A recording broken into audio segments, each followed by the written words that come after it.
Hello friends, আসসালামু আলাইকুম। Welcome to my video. This is Husnur. হাজির হয়ে গেছে নতুন আরও একটি ভিডিও নিয়ে। আজকের ভিডিওতে আলোচনা করব নতুন আরও একটি স্ট্রাকচার নিয়ে, যে স্ট্রাকচারটি ইউজ করে আপনারা চাইলে হাজারো সেন্টেন্স ইজিলি মেক করতে পারেন। কোনো কিছু করতে সমস্যা হচ্ছে বোঝাতে আমরা ইউজ করি having a hard time. Having a hard time স্ট্রাকচারটি চলুন জেনে নিই। Subject plus to be verb, অর্থাৎ যেটিকে আমরা বলে থাকি auxiliary verb, plus having a hard time plus verb ওয়ানের সাথে আইএনজি প্লাস এক্সটেনশন। কিছু এক্সাম্পল চলুন জেনে নেই। আমার বাড়ি যেতে সমস্যা হচ্ছে।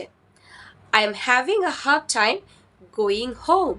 I am having a hard time going home, অর্থাৎ আমার বাড়ি যেতে সমস্যা হচ্ছে। তোমার কথা বুঝতে আমার সমস্যা হচ্ছে।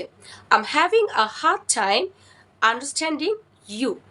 I'm having a hard time understanding you, অর্থাৎ তোমার কথা বুঝতে আমার সমস্যা হচ্ছে।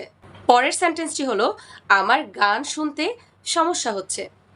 I'm having a hard time hearing music. I'm having a hard time hearing music. আবার আপনি যদি বলতে চান আমার গানগুলো ডাউনলোড করতে সমস্যা হচ্ছে। I'm having a hard time downloading songs. I'm having a hard time downloading songs. অর্থাৎ আমার গানগুলো ডাউনলোড করতে সমস্যা হচ্ছে। পরের সেন্টেন্সটি হলো আমার ইংরেজি চর্চা করতে সমস্যা হচ্ছে। I am having a hard time practising English. I am having a hard time practising English. আপনি যদি বলতে চান আমার খালি পায়ে হাঁটতে সমস্যা হচ্ছে। I am having a hard time walking barefoot.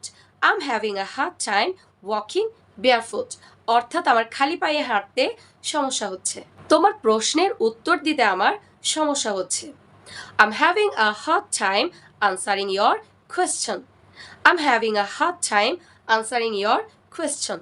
So friends, এই একটি মাত্র স্ট্রাকচার দিয়ে আপনারা চাইলে আরও হাজারো সেন্টেন্স ইজিলি মেক করতে পারেন।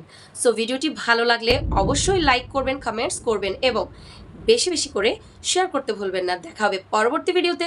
সে পর্যন্ত সবাই ভালো থাকবেন, সুস্থ থাকবেন। আল্লাহ হাফেজ।